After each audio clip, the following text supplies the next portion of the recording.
भी सोचा है कि रामायण की वह कथा जिसे हम सभी जानते हैं में कितनी अनकही कहानियां छिपी हैं।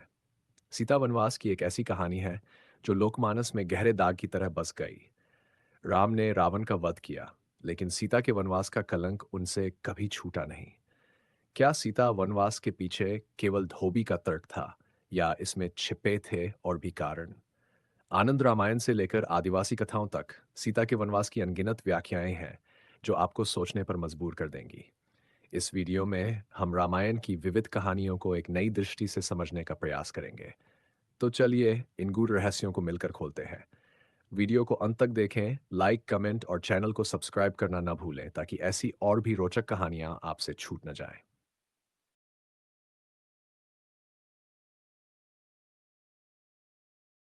सीता वनवास, कलंक कथा और राम कथा के विविध रूप। सीता वनवास की कलंक कथा एक, किंतु कथाएं अनेक हैं। लोकमानस ने राम को सीता के वनवास के लिए कभी पूरी तरह माफ नहीं किया। रावण के चित्र बनाने की चमत्कारिक घटना जनता को सहज स्वीकार हो गई, लेकिन एक पत्नीव्रता राम की कई पत्नियां होने की कल्पना लोगों को कभी स्वीकार्य नहीं रही।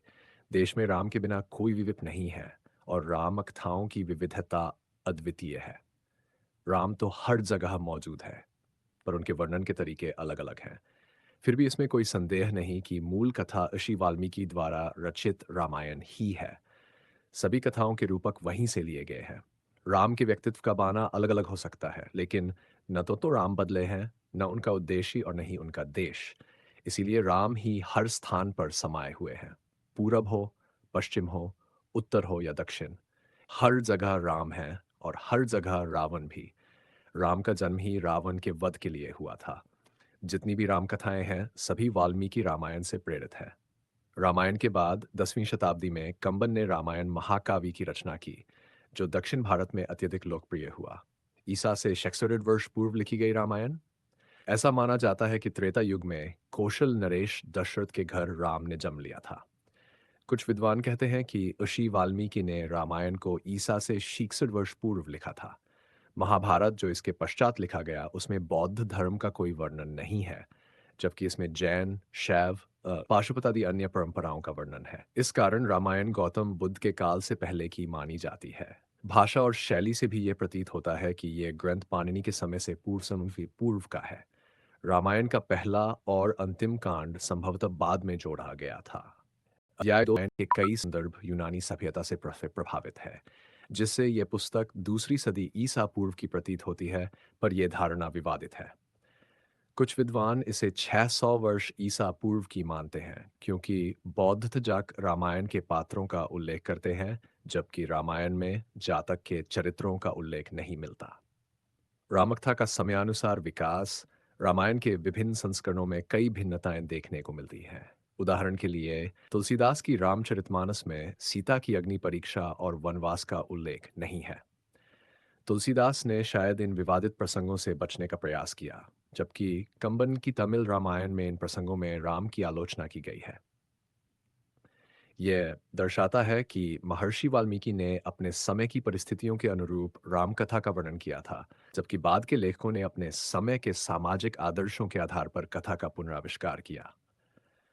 तुलसीदास के समय तक समाज में सीता वनवास और अग्नि परीक्षा के प्रसंग अस्वीकार्य हो चुके थे, इसीलिए उन्होंने इनसे बचने की कोशिश की। सीता वनवास का कलंक।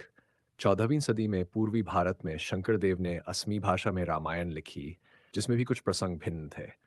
भारत के किसी भी हिस्से में लोकमानस ने राम को सीता के वनवास के लिए माफ नहीं किया। बौद्ध जातक और जैन परंपराओं की रामायणों में राम की आलोचना की गई है। डॉक्टर रमानाथ त्रिवेदी के अनुसार वाल्मीकि रामायण में राम ने सीता के चरित्र पर संदेह नहीं किया। संदेह की यह कथा जैन रामकथाओं से शुरू होती है।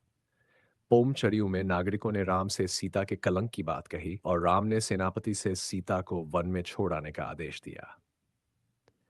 रावण का चित्र बनाने की चमत्कारिक घटना जनता को सहज स्वीकार हो गई, परंतु एक पत्नीव्रता राम की कई पत्नियों का चित्रण कभी स्वीकार नहीं हुआ। आगे चलकर चित्र बनाने का आग्रह करने वाली स्त्रियों को सौत नहीं, हैकल की अन्य रूपों में दिखाया गया। आनंद रामायण में कैकेयी ने सीता से रावण का चित्र बनाने का आग्रह किया। सीता ने केवल रावण के पैर का अंगूठा देखा था, एंथीनवी, जिसे उन्होंने दीवार पर उकेरा। इसी आधार पर राम को संदेह हुआ। इस प्रकार के प्रसंग बांग्ला रामायणों और आदिवासी कथाओं में भी मिलते हैं। सीता वनवास के अन्य कारण। आनंद रामायण में सीता निर्वासन का एक और अनोखा कारण दिया गया है। इसमें कहा गया है कि राम गर्भवती सीता के प्रति काम भाव रखते थे, इसीलिए उन्हें आश्रम में भेजा गया। यह अध्यात्म रामायण की छाया सीता के सिद्धांत के अनुरूप है। सीता वनवास के मनोवैज्ञानिक और सामाजिक कारणों में राम की लोक प्रसिद्धि, धोबी की शिकायत और शापित होने जैसी अवधारणाएं प्रमुख रूप से सामने आती हैं। राम की बहन शांता की कथा। दक्षिण भारतीय रामायण कथाओं में राम की एक बड़ी बहन शांता का उल्लेख मिलता है। कई लोक कथाओं के अनुसार शांता का विवाह हिंगुशी से हुआ था। शांता को लेकर विभिन्न कथाएं हैं, जिनमें कभी उन्हें अंगदेश के राजा रोमपाद की दत्तक पुत्री बताया गया है, तो कभी उनके जन्म के कारण अयोध्या में अकाल पड़ने की कथा मिलती है।